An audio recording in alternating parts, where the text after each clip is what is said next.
Okay, can you see it? Yeah, we can. Yeah. Great. So the second lecture is dedicated to Russian aggression against Ukraine. And as a result, the Ukraine crisis, as a result of this aggression against Ukraine, the Ukraine crisis, the Russian aggression, this event has triggered political concerns among the European Union member states over Russia's role. Nobody expected that Russia would start a war against Ukraine. And this situation revealed the fact that national interest of European countries suffer severely from the confrontation between Russia and Ukraine and between Russia and the West. So the following words were used: trigger, спричинити, reveal the fact, розкрити факт, suffer severely, жахливо постраждати. So what is the idea of this slide? Who tried to translate it? Анастасія Жигуліна.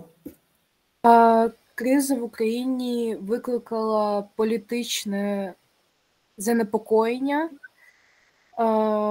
серед членів ЄС Окей.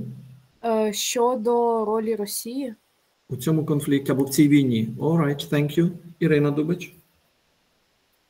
Було розкрито факт, що їхні національні інтереси страждають, дуже страждають від конфронтації між Росією та Заходом. Thank you. Леся Калька. That's all. Okay, excuse me. Yeah. All right. Well, talking about Russian aggression against Ukraine,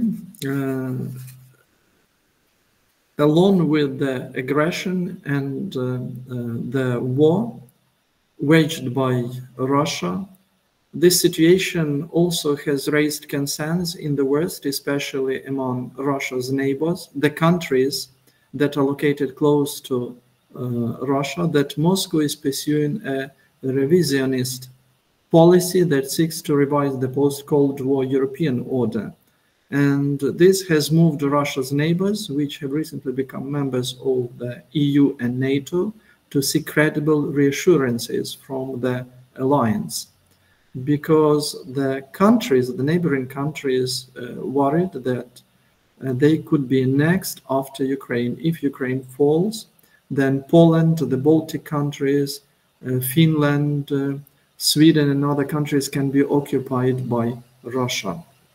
So to pursue a revisionist policy, здійснювати ревізіоністську політику, moved Russia's neighbors, підштовхнуло сусідів Росії, and seek credible reassurances, шукати підтримку в НАТО. So who would try their efforts? Леся Калька, what about you? В той самий час російська роль в українській кризі викликала незапокоєння на Заході, особливо серед російських сусідів. Те, що Москва здійснює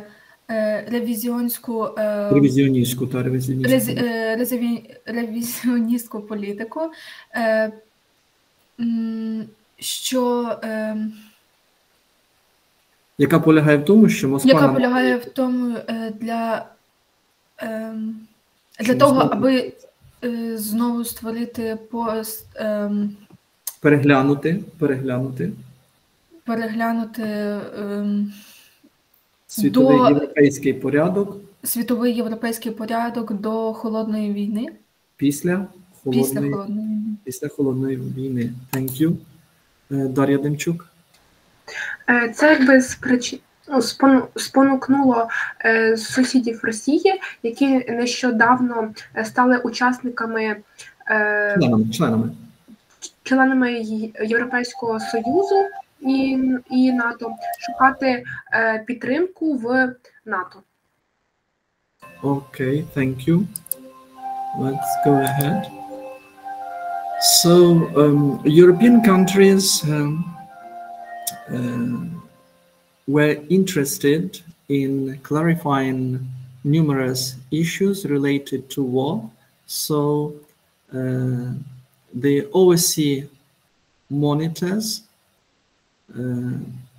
representatives of OSCE tried to monitor the situation and follow the events. So monitors from the Organization for Security and Cooperation in Europe, abbreviation shortened version is OSCE, were sent to Ukraine after request by the Ukrainian government, and an agreement between all member states of the OSCE, including Russia, because Russia is also a member of this organization. And the Special Monitoring Mission, SMM, deployed on 6 April 2014 and has remained in Ukraine to contribute to reducing tensions and fostering peace, stability, and security. Quite soon, the SMM lost contacts with 4 monitors in Donetsk Oblast in May and another 4 in Luhansk Oblast. Both groups were held in captivity by separatists for a month until being freed on 27 June and 28 June 2014. So you can see that even the representatives of this international European organization for security and cooperation were captured by Russian troops and were held in captivity until they were freed. So the OSCE stands for ОБСЄ, a request by запит від якоїсь країни, an agreement, угода, to reduce tension, зменшити напругу, and held in captivity, тримати в заручниках. Ірина Дубич, could you help us with translation, Ірина? Люди, які займаються моніторингом з організації... Представники, можна сказати, да? Представники ОБСЄ. Безпеки кооперації в Європі були відправлені до України після прохання українського уряду і досягнення домовленостей між всіма учасниками ОБСЄ, включаючи Росію. Включаючи Росію. Thank you. Марія Возняк. Спеціальна спостерігаюча місія deployed розгорнулася 6 квітня 2014 року та залишається в Україні, щоб сприяти зменшенню напруг та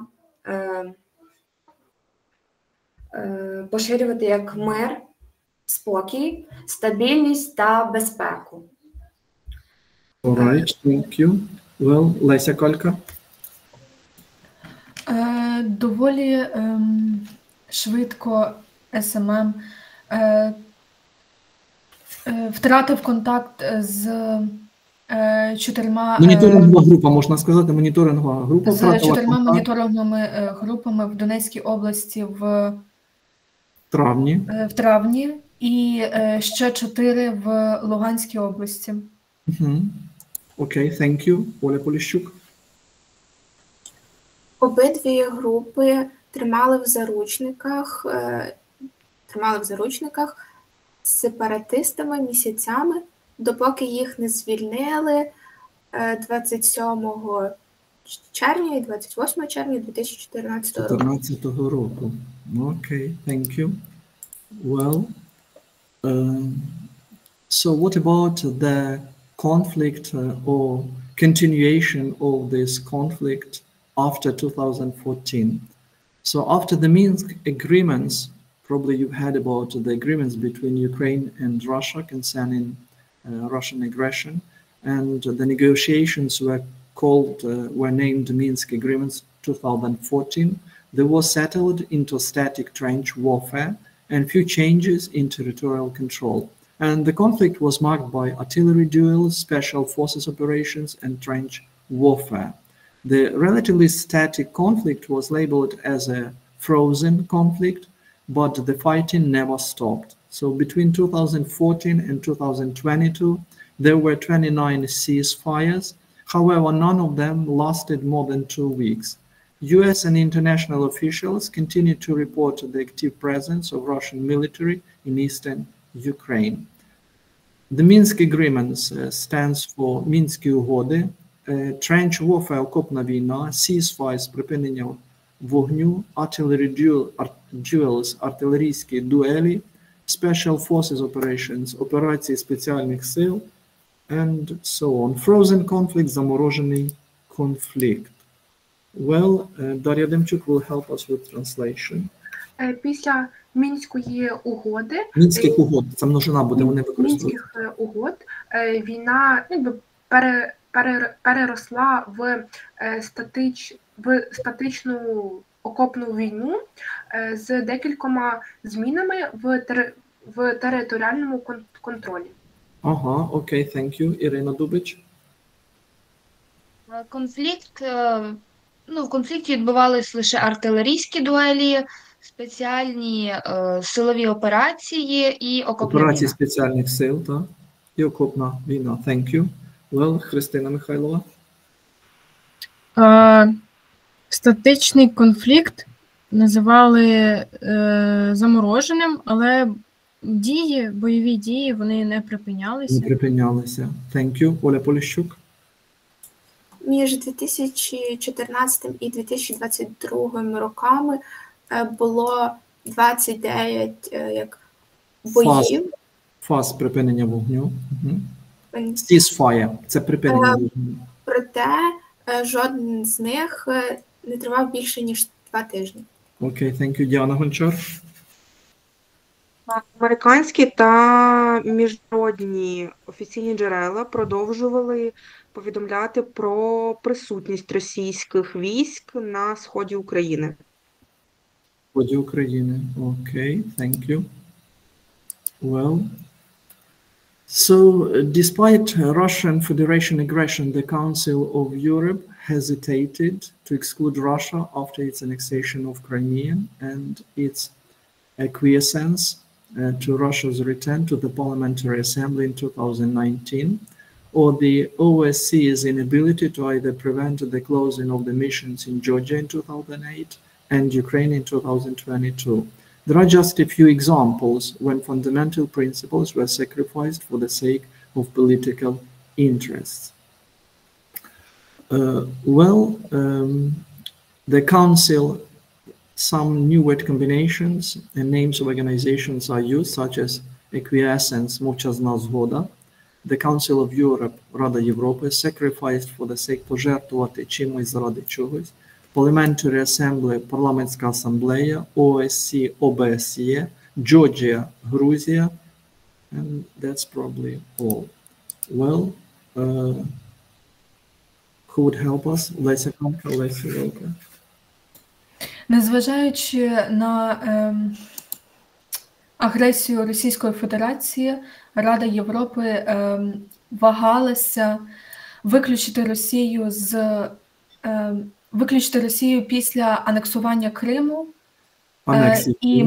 анексії Криму і мовчазної згоди щодо повернення Росії до парламентського ансамблю парламентської асамблеї в 2019 році. Окей, thank you. Катерина Гавриленко. Або неспроможність ОБСЄ до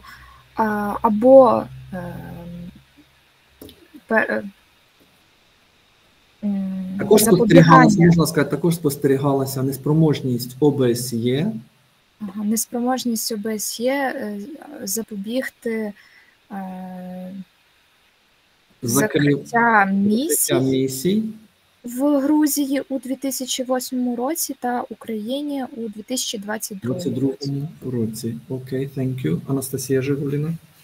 Це лише кілька прикладів, коли фундаментальні принципи були принесені в жертву заради політичних інтересів. Політичних інтересів. Окей. Thank you.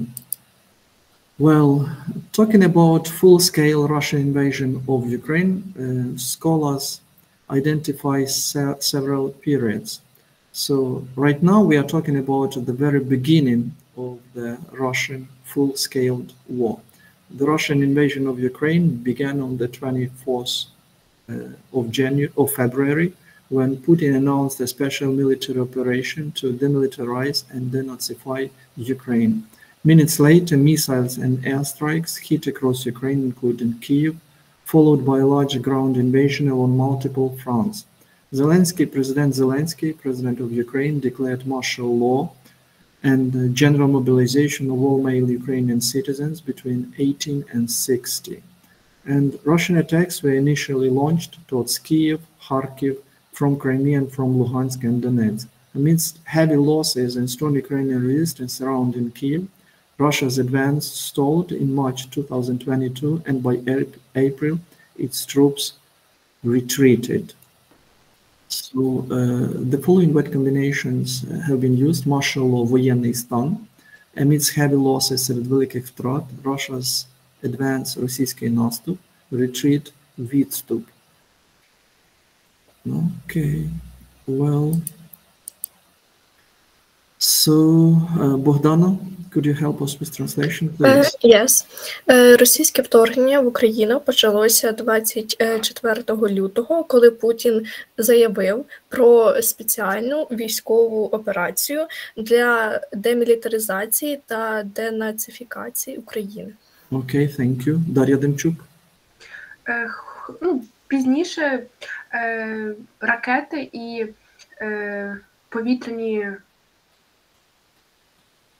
повітряні вистріли, як це сказати, вдарили по Україні, включаючи Київ. Ракети і бомби, можна сказати.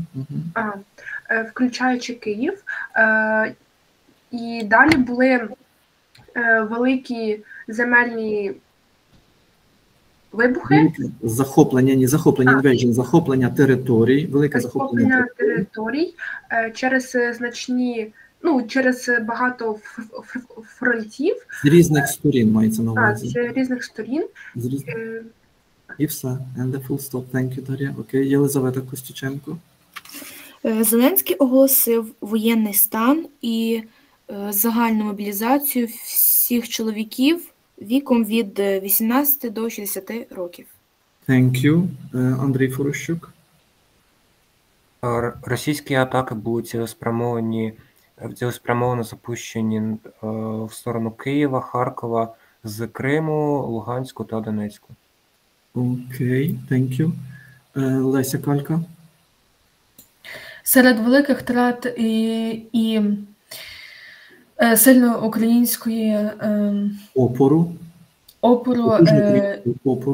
потужного українського опору, що оточував Київ. Щодо захисту Києва.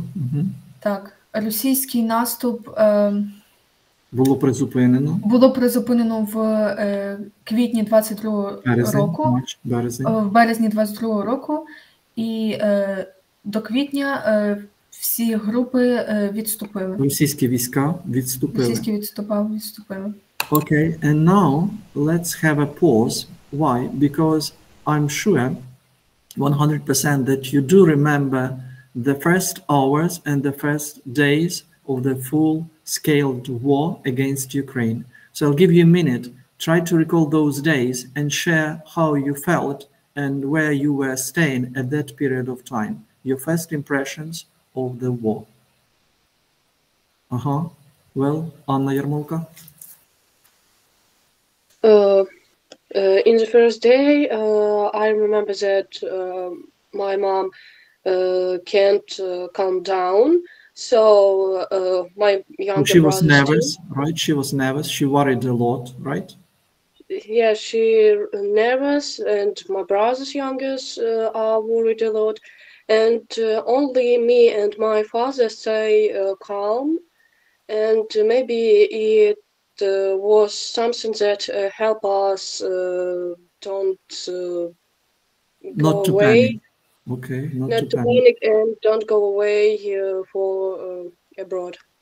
And not to go abroad. Thank you. Sofia Kleshnata.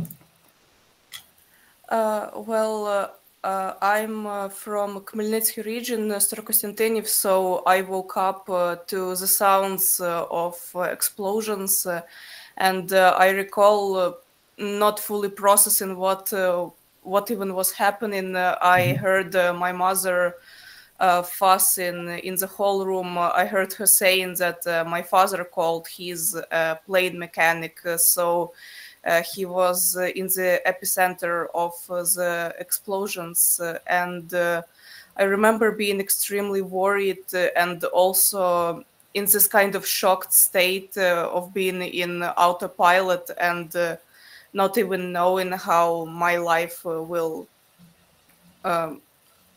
continue in this way. Okay, I see. Thank you. Irina Dubic. I live in Rivne, so our region wasn't as such, like we didn't have a lot of explosions, but first alarms was very scary. I wasn't scary because situation for me doesn't seem real, but my brother was scared a lot. He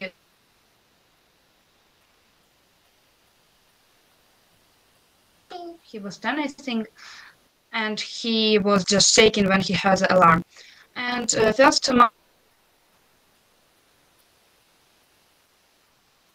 Okay. I can see. All right, thank you. Lisa Kalka.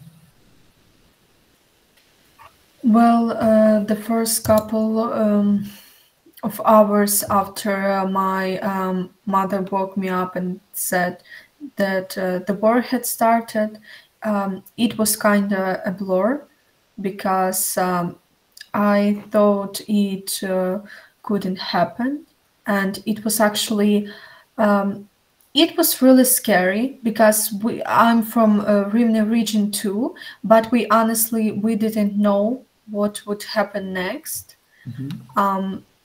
I remember the first couple of hours, but I can't remember the next couple of months. Okay, I see. Thank you. Katerina Gavrilenko.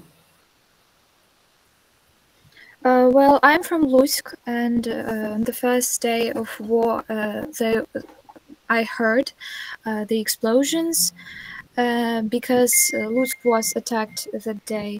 And I was preparing for school, actually, and when I heard those sounds, I was just praying that it was just a video or just a sound in my head, but then I realized what was going on.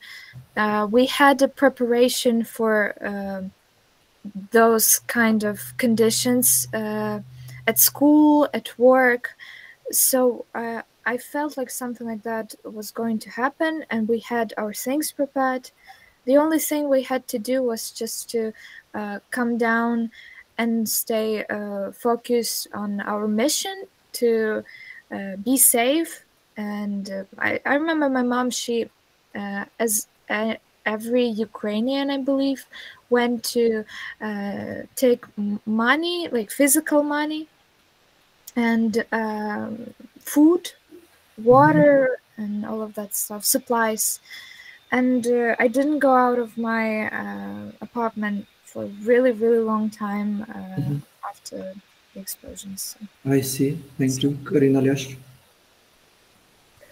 So my first days of the full war was really like in the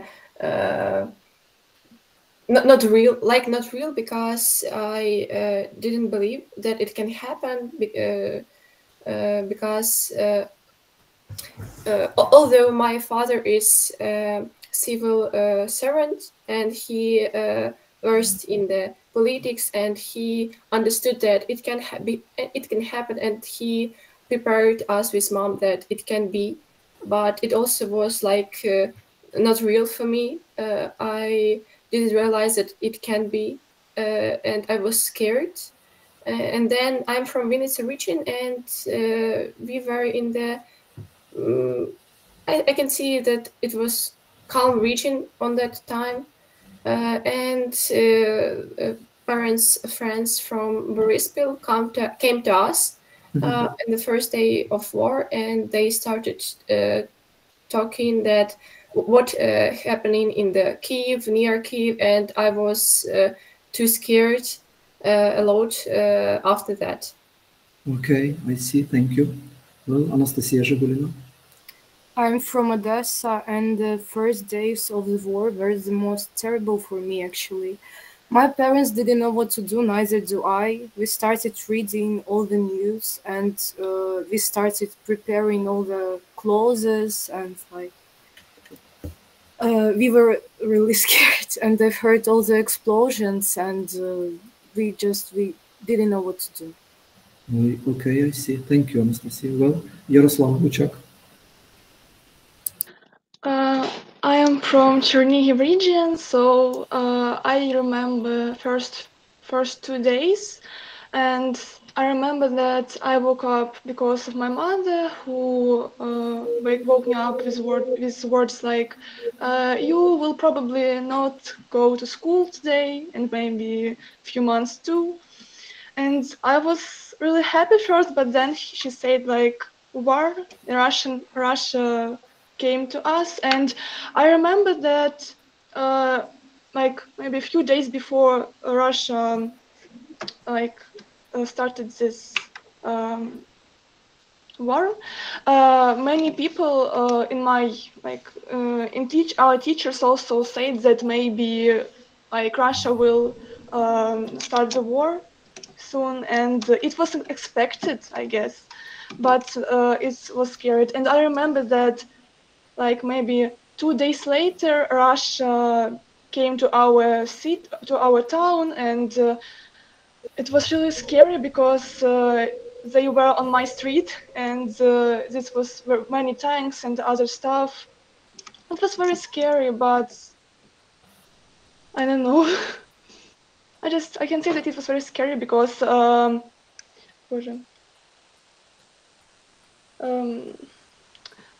я забула як сказати. Okay, Yaroslav, that's okay. Don't worry, it's okay. Great, thank you. Well, Yaroslav, that will do. Thank you. Oля Polishuk. That time I studied at Lyceum and lived in the dormitory, so I was far from my parents. And when I got up in the morning, I do my regular routine, and my mom called. I said, "Why everyone so nervous?" And she say that war started. And when she said that my uncle, who is military, didn't pick up the phone, I just start to cry. I cry and pack my clothes because I must go home. It was very scared. I didn't know what will be soon. Okay, so it was scary, I see. Thank you. Христина Михайлова. Actually, I remember my family and I heard the news about the war, and at first we didn't believe it. But in the evening, at the same day, we quickly went to the shops to buy food because we were scared that there would be no food anymore. And I remember everyone was scared, and my grandmother made such a noise that her fear made me scared too. And at the evening, at the same day maybe, and 2 days later, I remember crying a lot because of the news. It was terrible to see how this I don't know how to call them, beasts maybe, they like doing with our citizens, and I think it was terrible. I see. Thank you. Alina Kashtan. I remember when I woke up, I had a cold from my grandparents, so I didn't believe him. Because I really didn't know that it happened, and I very scared when I heard the first alarm attack. Alarm attack, okay. All right, let's go ahead. Well, what about NATO's reaction to Russia's invasion? So it's a bloc, a union of countries, European countries, the purpose of which is to protect the countries from aggression. So NATO's reaction to Russia invasion in 2022 prioritized internal security, and each official statement made in from winter to spring 2022 underlined the defensive nature of NATO, and each of NATO's action was aimed at increasing its military presence at the borders. So this response, though understandable, nevertheless contradicted the previous vision when partner security played a role in a holistic 360-degree security approach. So this is clear because even the leaders and of this alliance didn't know how to react. Nobody expected that Russia would start a war.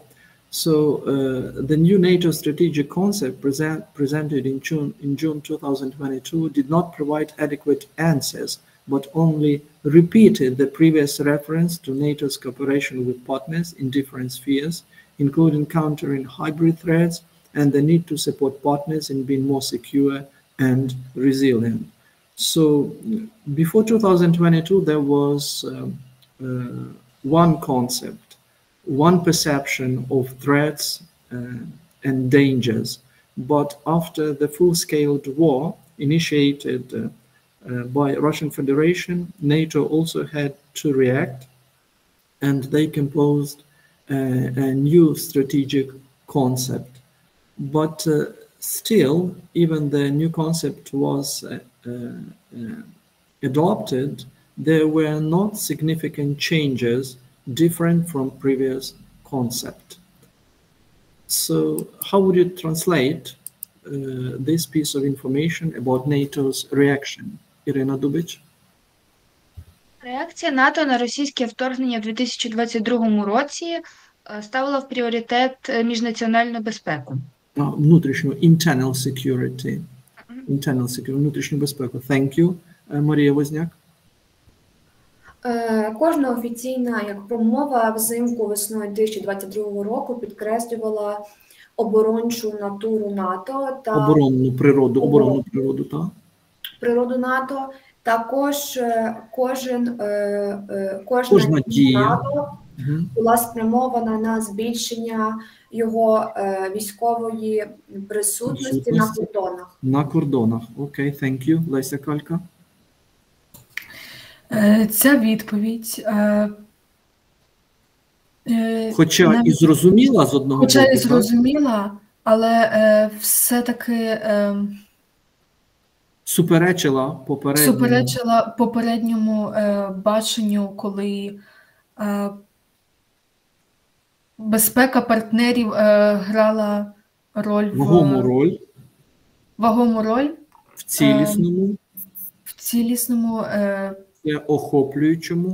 всеохоплюючому підході. Гаразд. Окей, thank you. Катерина Гавриленко. Нова стратегія концепту, новий стратегічний концепт НАТО. Концепція НАТО. Так, концепція НАТО, презентована в червні 2022 року, не забезпечила адекватні відповіді, але тільки повторювала попередні твердження, заяви НАТО про співпрацю з партнерами в різних сферах, включаючи стикання з протиставлення гібридним загрозам або убезпечення від гібридних загроз, і потребу підтримки партнерів в безпеці та стійкості. Okay, thank you. Well, so what about support for Ukraine? And how did European countries react to the aggression and the migration policy of Ukrainian citizens? So support for Ukraine was and is widespread, while the thinking about Russia has fundamentally changed. So I've used these statistics taken from the polls, and the poll was conducted in Finland, France, Germany, Italy, Poland, Romania, Sweden in January of 2022.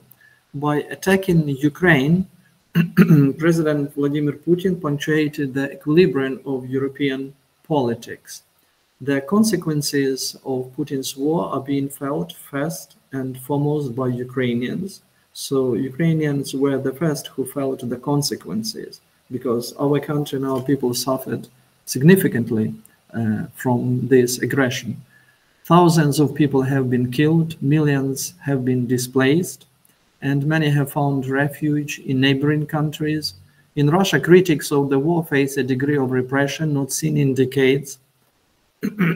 Excuse me, globally, wheat prices are soaring, further exacerbating food insecurity in the least well-off parts of the world. What is clear now is that Europeans realize that they find themselves at a critical juncture where the future of Europe hangs in the balance.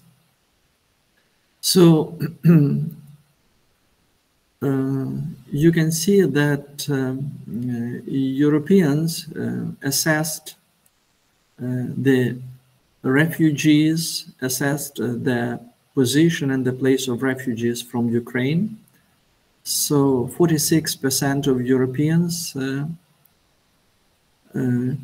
think that risk worth taking and refugees from Ukraine should be accepted and supported, while at the same time 35% consider that risk was not worth taking.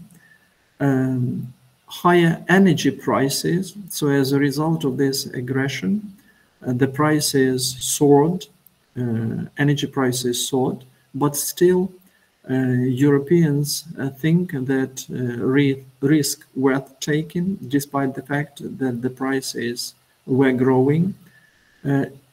From the point of view of economic downturn, 42% again support the idea that the risk is worth taking, and threat of Russian military action, 39% that think that the risk also grew, while 42% think that risk was not taken.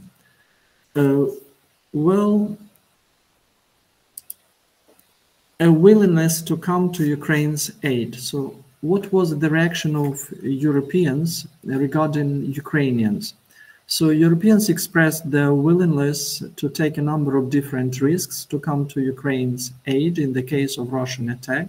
And most Europeans would welcome Ukrainian refugees, pay higher energy prices, whether cyber attacks and an economic downturn, if that was the cost for defending Ukraine.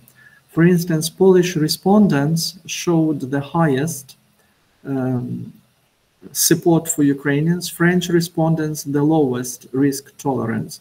Poles, Romanians, and Swedes even thought that the risk of military escalation with Russia was worth taking. Europeans also believed that they should take on the Russian threat jointly. In 6 out of 7 surveyed countries, majority thought that both NATO and European Union should respond to Russian aggression. Only Germans didn't think this way. European citizens also displayed significant trust in the two institutions to protect their interest in the event of a Russian invasion of Ukraine, although they differed in their assessment of whether NATO or the EU should lead such a response. French respondents were least trusting. Just half of them believed that the EU would protect their interest, and even fewer thought the same of NATO. So some of word combinations were used here: take on the Russian threat, протистояти російській загрозі. In 6 out of the 7 surveyed countries, у 6-7 опитаних країн. So how would you translate this piece of information? Дар'я Демчук? Європейці виразили свою готовність вжити значних різних ризиків. Зазнати ризиків. Зазнати ризиків, щоб надати Україні першу допомогу у разі атаки Росії. Або нападу Росії. Thank you. Ірина Дубич. Ну, польські опитані показали найвищу, а у Франції найнижчий ризик толерантності. Польські респонденти, тобто ті, кого опитували, респонденти, показали найвищий. Показали найнижчий ризик толерантності. Толерантності, найвищий рівень підтримки або найнижчий рівень підтримки. Окей, thank you. Леся Калька. Європейці також вірили, що вони повинні протистояти російській загрозі спільно, jointly. Uniting efforts, jointly. Thank you. Христина Михайлова. In 6 out of the 7 surveyed countries. У 6 з 7 цих опитаних країн більшість громадян вважає, що НАТО і ЄС повинні діяти проти російської агресії. Респонс – це відповісти. Мають відповісти. Відповісти на російську агресію. І лише німці мають іншу думку. Ага, окей, thank you. Олександра Трофименко. Європейські громадяни також показали значну довіру до двох інституцій захисту їхніх інтересів в події російського загарбництва України, хоча вони розрізняють їх між... Хоча вони різнилися у своїй оцінці. Чи НАТО це повинно робити, чи Європа? Євросоюз. Окей, thank you. Марія Возняк. Французькі респонденти довіряли найменше. Лише половина з них вірили, що Європейський Союз буде захищати їхні інтереси, та навіть менше думали так про НАТО. Про НАТО. Окей, thank you.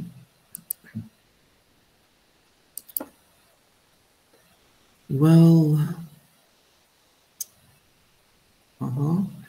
so what is interesting that along with the willingness to come to Ukraine's aid, supporting Ukraine, some countries changed their position regarding NATO. Since the beginning of Russia's invasion, Poles have expressed record level, almost unanimous support for the country membership of NATO. Across Europe, support for NATO membership has significantly increased under the pressure of Russian aggression, as you can see. For the first time, majorities in Finland and Sweden supported their country's accession to the transatlantic alliance. And both countries are also keen to emphasize that while they are military non-aligned, they are not neutral. And both countries have also delivered significant amounts of military aid to Ukraine in recent weeks. So even French President Emmanuel Macron, who drew the ire of many for calling NATO brain dead back in 2019, is now on record for saying that Russia has just provided an electroshock, the awakening for the alliance. So while preparing this piece of information, I've used several word combinations, such as to be keen to emphasize, прагнути підкреслити, are military non-aligned, є позаблоковими у військовому плані, drew the ire of many, викликав гнів багатьох, on record for saying, офіційно заявляючи, що. So how would you translate this piece of information? Єлизавета Костюченко. Від початку російського вторгнення поляки висловили високорекордну підтримку. Вражаючу. Так, підтримку. Одноголосно, можна сказати, одноголосну підтримку, так? Щодо членства країни в НАТО.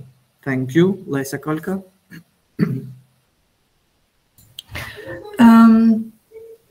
По всій Європі. По всій Європі підтримка для членства НАТО. Для членства НАТО значно підвищилася. Підвищилася або зросла. Thank you. Христина Михайлова. Це також означає, що в багатьох європейських країнах зросла підтримка ідеї вступу до НАТО. Ідеї вступу. Окей, thank you. for the first time, majorities in Finland and Sweden. Irina Dubic.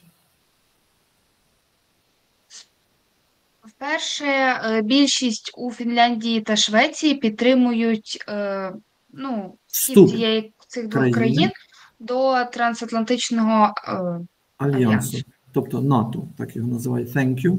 Оля Заруна. Оля Поліщук, вибачте. Обидві країни також прагнуть підкреслити, що коли вони є позаблоковими у військовому плані, вони не є нейтральними. Тобто вони хотіли сказати, що навіть враховуючи той факт, що вони не є членами НАТО, вони не є нейтральними, тобто в них теж є якісь пріоритети. І оця агресія якраз підштовхнула їх до зміни їхньої позиції. Thank you. Іванна Мінкевич. Обидві країни також доставили величезну кількість військового спорядження до України нещодавно, в перші тижні. Агресії. Thank you. Well, Марія Возняк. Навіть французький президент Еммануель Макрон, який викликав гнів багатьох за те, що він назвав НАТО brain dead, тобто мертвим мозком. Так, мертвим мозком. Повернувся в 2019-му. Ні, back in 2019. Тобто він заявив це в 2019 році. Зараз він же офіційно заявляючи, що він називає Росія just provided, тобто надала електрошок, та як Росія використала електрошок для того, щоб пробудити альянс. Тобто оця агресія стала електрошоком, шоком для всіх європейських країн, для НАТО і так далі. Thank you. Well done. Good job. All right. Well, support.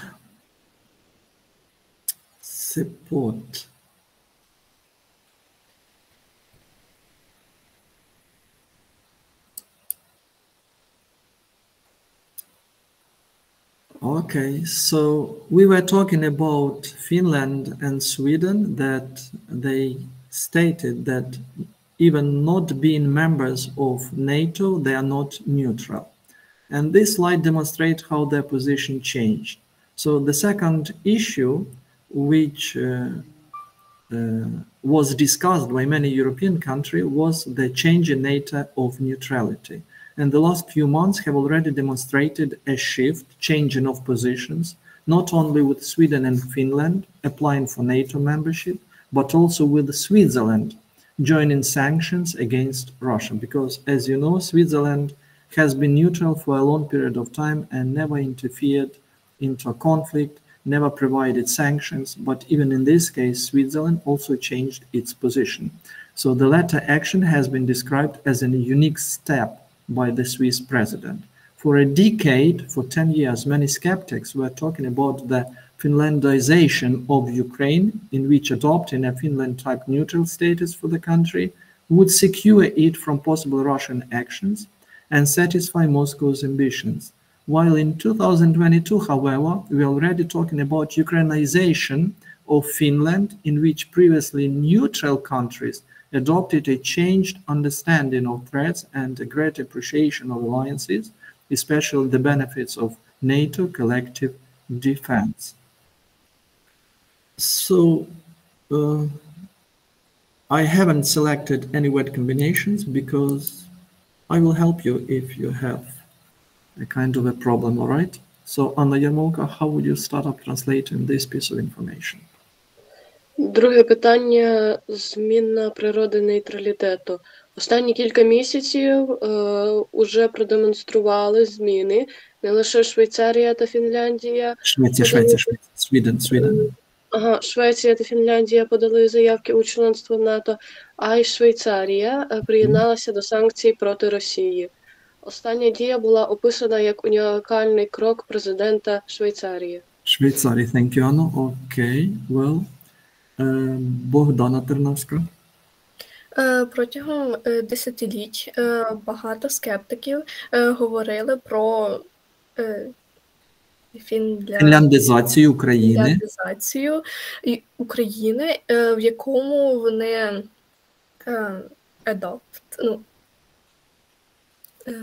Під якою вони розуміли що фінляндський тип нейтральний статус для на кшталт країни. Фінляндії, тому що Фінляндія була нейтральна впродовж тривалого часу, так? Вони Що забезпечує, цей статус забезпечує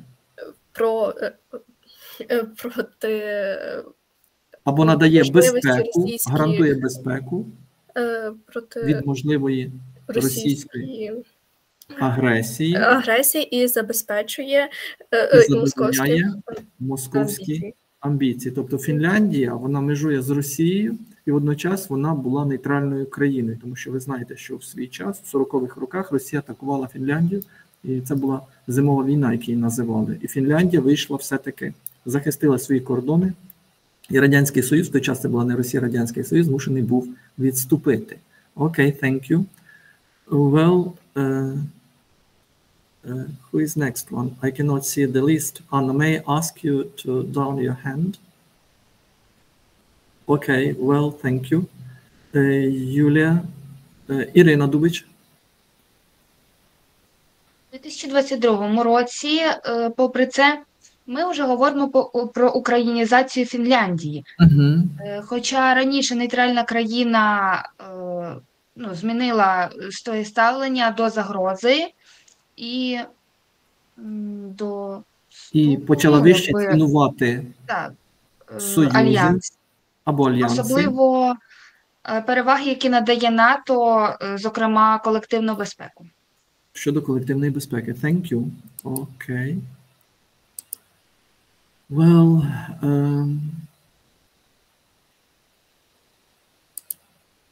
so let's talk about Russian aggression of 2022. After 3 years of war and 15 years since Russia's initial occupation of Ukrainian territories, the region's threat environment remains fluid and dynamic with unpredictable consequences for European security and the future of Ukraine. Several scenarios exist, though among the realistic ones, none are likely to satisfy all parties involved. However, one thing can be concluded already. The future of the European security architecture will not be complete without including Ukraine and into European Union and NATO, and without an uncompromised resolution of the Russian-Ukrainian war. Well, so how would you translate this piece of information, Karina Лящ? Після 3 років війни і 15 років, відколи російська окупація українських території загроза для регіону. Повторіть, будь ласка. Загроза для європейського регіону, для всієї Європи мається на увазі, залишається відкритою і динамічною, з непередбаченими обставинами для європейської безпеки і майбутнього України. Thank you, Каріна. Окей, well, Юлія Луцькова. Так, існує декілька сценаріїв, і жоден з цих сценаріїв не може задовольнити всіх, хто був залучений. Всі сторони, всіх учасників. Окей, thank you. That will do for you. Well, Анастасія Жигуліна. Проте вже зараз можна зробити висновок. Майбутнє європейської безпеки задовольнить will not be complete, не буде повним без включення України та без компромісного вирішення російсько-української війни. Так. Тобто Україну треба залучити до європейських союзів, як члена Євросоюзу і члена НАТО. Тільки в такому випадку безпеку можна якось гарантувати. І обов'язково потрібно вирішити питання цієї війни. Thank you. Well, conclusion. What conclusions can we draw as a result of today's lecture and discussion of Russian-Ukrainian war? So one of the ideas is as follows. We need to understand that the war of 2022 is already a European war. It's not purely Ukrainian war. And this will make the decision-making process smoother and political choices easier. And the attempt to build a new or upgraded security architecture in Europe needs to start from the lessons learned process. Evaluation of mistakes and misperceptions regarding the adversary, analyzing threats and the ability to shift from soft to hard security, and the honest assessment of existing capabilities.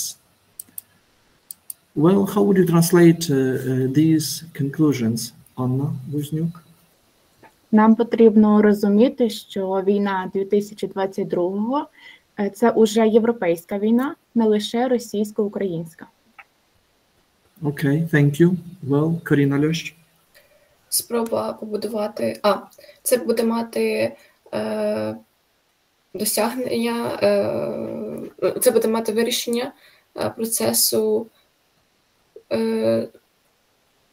Це сприятиме вирішенню процесу, тобто війни, і полегшить політичні рішення або вибір рішення.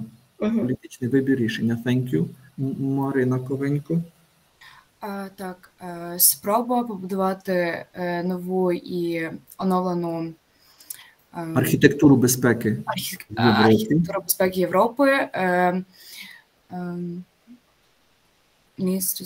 Має починатися з процесу вивчення попередніх уроків, винесених уроків або отриманих уроків. Окей, thank you. Леся Калька.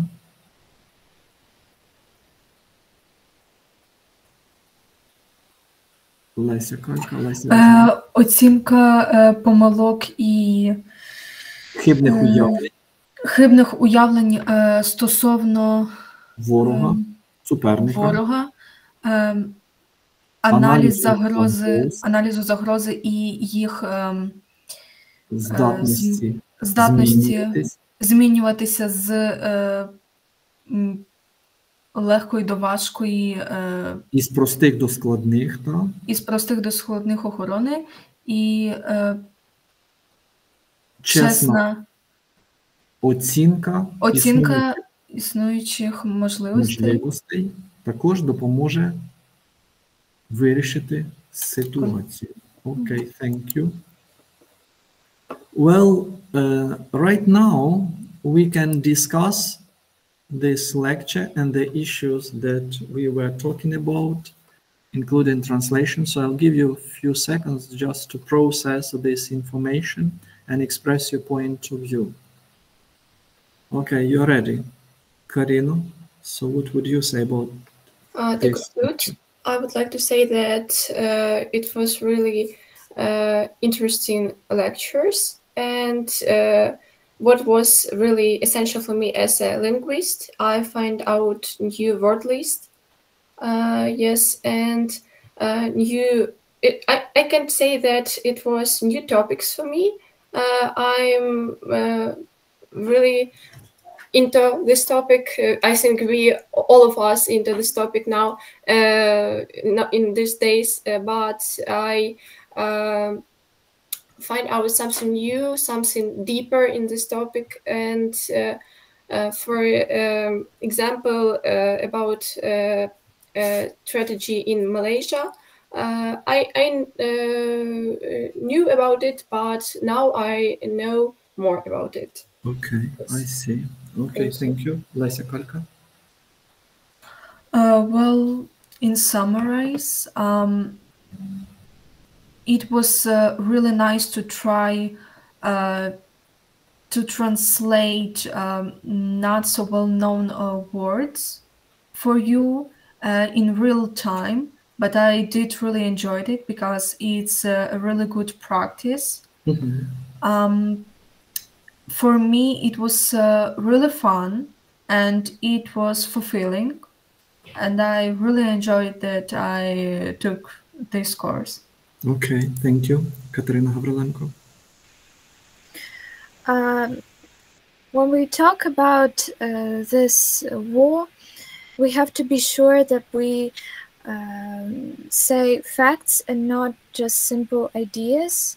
That's why this course is really useful for us to gain the information and to spread it across, I don't know, even family, because there are a lot of misunderstandings usually. And it was interesting for me to see the attitude, the changing of attitude of European countries toward this war, and of course to recall some things that happened at the beginning of Russian full invasion.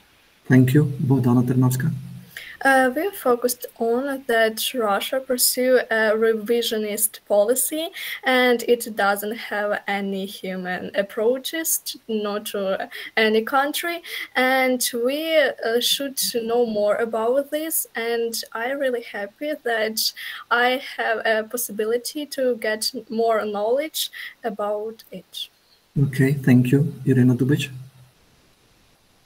Yeah, of course, it's really nice because I learned a lot of new words and a lot of like types to talk about Ukrainian war. And I think if I had to talk with people from another country about Ukrainian war, I will know how to. So yes. Okay, thank you. Maria Wozniak.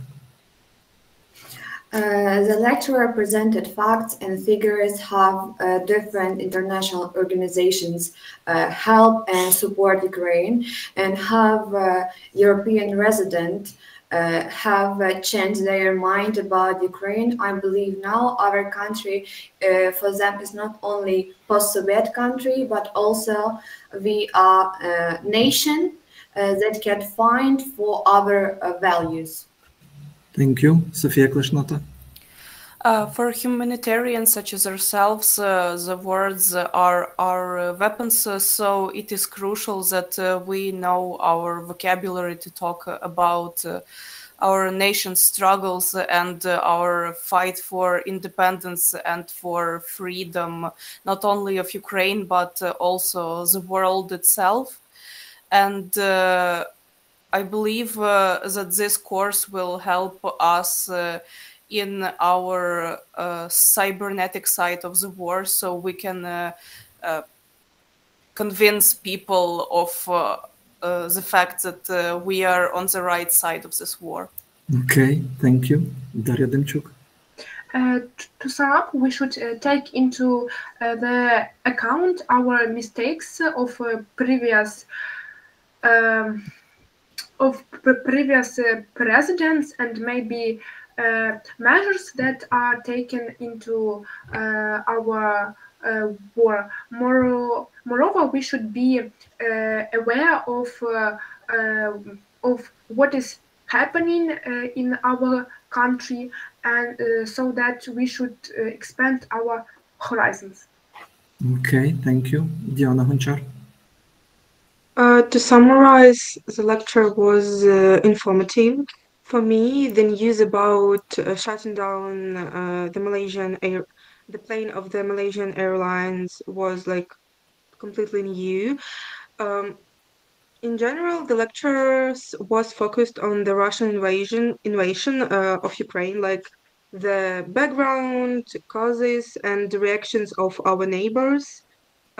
It was interesting, and I really glad that I joined this course because this information is so important in our realities. Thank you. Oля Polishuk. I want to say about the topic of our course. Before, I didn't delve deeply into the issue of politics, so it interest for me try to translate such type of text with these terms. So I think it will be useful in our work, and in future. It slipped my mind. In future. In future, yeah. Full stop. Thank you. Victoria Olinik?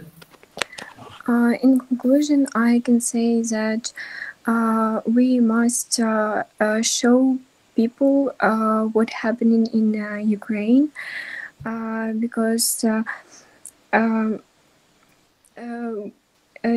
we must this show in the world, and this help us, and other country can support. That's all. Okay, thank you. Well, Christina Mikhailova? I liked the idea that you like brought out the unknown words so we could see them immediately. It helped me. So we because of this we can create like an idea and translate the sentence not just by words but by meaning. I think it's important for a translator to understand the connections between sentence and periods of time in sentence. So I think it was a great experience. Okay, thank you.